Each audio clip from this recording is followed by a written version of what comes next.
بسم اللہ الرحمن الرحیم۔ 15ویں پارے کے آخر میں حضرت موسیٰ اور خضر علیہ السلام کا قصہ تھا، جس کو ہم 16ویں پارے کے ساتھ بیان کر رہے ہیں۔ موسیٰ علیہ السلام اپنے ایک ساتھی کے ساتھ سفر پر روانہ ہوئے۔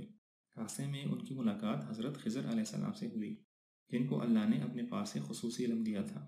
موسیٰ علیہ السلام نے کہا، جو علم آپ کو اللہ نے دیا ہے اس میں سے کچھ مجھے بھی بتائیں۔ خضر علیہ السلام کہنے لگے، تم میرے ساتھ صبر نہیں کر سکو گے۔ موسیٰ علیہ السلام نے صبر کا وعدہ کیا اور وہ دونوں چل پڑے۔ دونوں ایک کشتی میں سوار ہوئے۔ پار پہنچ کر حضرت خضر علیہ السلام نے کشتی کو نقصان پہنچایا تو موسیٰ علیہ السلام کہنے لگے، آپ نے کشتی اس لیے توڑ دی تاکہ سوار ڈوب جائیں۔ اس پر خضر علیہ السلام نے کہا، میں نے کہا تھا نا کہ آپ میرے ساتھ صبر نہ کر سکیں گے۔ اس پر موسیٰ علیہ السلام نے معذرت کی۔ آگے گئے تو ایک لڑکا ملا۔ حضرت خضر علیہ السلام نے اسے مار ڈالا۔ موسیٰ علیہ السلام کہنے لگے، آپ نے ایک بے گناہ شخص کو ناحق قتل کر دیا، یہ تو بہت بری بات ہے۔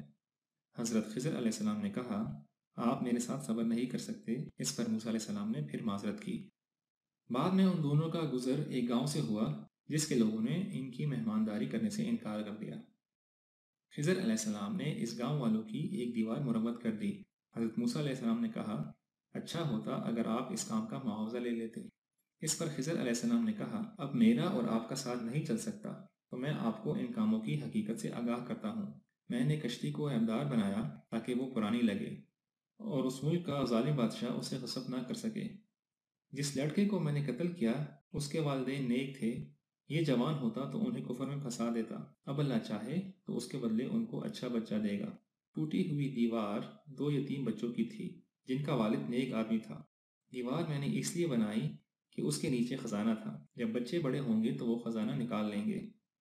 جو کچھ میں نے کیا وہ میں نے اپنی طرف سے نہیں بلکہ وہ تمہارے پروردگار کی طرف سے رحمت تھی۔ ذوالقرنین کو ہم نے زمین میں حکمرانی عطا فرمائی تھی۔ وہ فتوحات کے سلسلے میں زمین کے مشرق اور مغرب تک پہنچے اور بہت نیک دل انسان تھے۔ مظلوم لوگوں کی فریاد سن کر انہوں نے ان کو یاجوج اور ماجوج سے بچانے کے لیے تانبے کی دیوار بنا دی۔ جب قیامت آئے گی تو اللہ تعالیٰ اس دیوار کو ڈھا کر ریزہ ریزہ کر دے گا۔ سب سے زیادہ نقصان اٹھانے والے وہ ہیں جنہوں نے اپنی ساری کوششیں دنیا کے کاموں میں لگا دیں اور اس میں مگن رہے۔ حضرت زکریا علیہ السلام کو بڑھاپے میں یحییٰ علیہ السلام کی پیدائش کی خوشخبری سنائی گئی۔ پھر حضرت مریم علیہ السلام کے ہاں بغیر شادی کے عیسیٰ علیہ السلام کی پیدائش ہوئی۔ لوگوں کے پوچھنے پر حضرت عیسیٰ علیہ السلام نے گود ہی میں گفتگو کر کے اپنا تعارف کرا دیا۔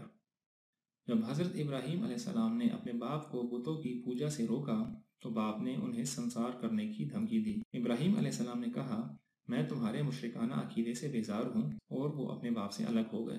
اللہ کے سوا کوئی معبود نہیں، اس کے سب ہی نام اچھے ہیں۔ جب موسیٰ علیہ السلام پیدا ہوئے تو اللہ کے حکم سے آپ کی والدہ نے آپ کو صندوق میں بند کر کے دریا میں ڈال دیا۔ وہ صندوق فرعون کی بیوی کے ہاتھ لگا۔ اس طرح موسیٰ علیہ السلام کی پرورش فرعون کے ہاں ہونے لگی۔ حضرت موسیٰ جوان ہو گئے تو مقدس وادی میں ان کو اللہ تعالیٰ کے ہاں ہم کلامی کا شرف حاصل ہوا، اور ان کو اللہ کی طرف سے عصا اور ید بیضاء کے معجزات عطا ہوئے، اور فرعون کے پاس جانے کا حکم ملا۔ جب وہ اپنی عصا یعنی لاٹھی زمین پر پھینکتے تو وہ سانپ بن جاتا، اور جب اپنے ہاتھ بغل میں دبا کر نکالتے تو وہ چمکتا ہوا نکلتا۔ حضرت موسیٰ علیہ السلام کی درخواست پر ان کے بھائی ہارون علیہ السلام کو بھی نبوت ملی۔ جب آپ فرعون کے پاس دین کی دعوت دینے گئے تو فرعون نے جادوگروں کو بلا کر موسیٰ علیہ السلام کے ساتھ مقابلہ کرایا، جس میں جادوگر مات کھا گئے اور موسیٰ علیہ السلام پر ایمان لے آئے، مگر فرعون نہ مانا۔ اس کے بعد موسیٰ علیہ السلام بنی اسرائیل کو لے کر چل پڑے۔ فرعون نے ان کا پیچھا کیا اور اپنے لشکر سمیت پانی میں ڈوب مرا۔ موسیٰ علیہ السلام کے زمانے میں ایک شخص سامری نے جادو کے زور سے ایک مصنوعی بچڑا بنایا جو گائے کی آواز نکالتا تھا۔ لوگ اس کی عبادت کرنے لگے۔ سامری کو اس جرم کی سزا دنیا میں یہ ملی کہ اگر کوئی اسے چھو لیتا تو اسے بخار ہو جاتا۔ آخرت کا عذاب بھی اسے مل کر رہے گا۔ اس دن کسی کو کوئی شفاعت کام نہ دے گی سوائے اس شخص کے جسے اللہ تعالیٰ خود اجازت دے۔ اس دن نیک اہل ایمان کو نہ کسی ظلم کا خوف ہوگا اور نہ ہی کسی نقصان کا۔ جس نے اللہ کے ذکر سے منہ موڑا اس کے لیے دنیا میں زندگی تنگ ہو جائے گی اور آخرت میں اسے اندھا کر کے اٹھایا جائے گا۔ یہ لوگ جو باتیں کرتے ہیں ان پر صبر کیجیے۔ اللہ کی تسبیح بیان کیجیے اس کی حمد کے ساتھ، اور اپنے گھر والوں کو نماز کا حکم دیجیے اور خود بھی اس پر قائم رہیں۔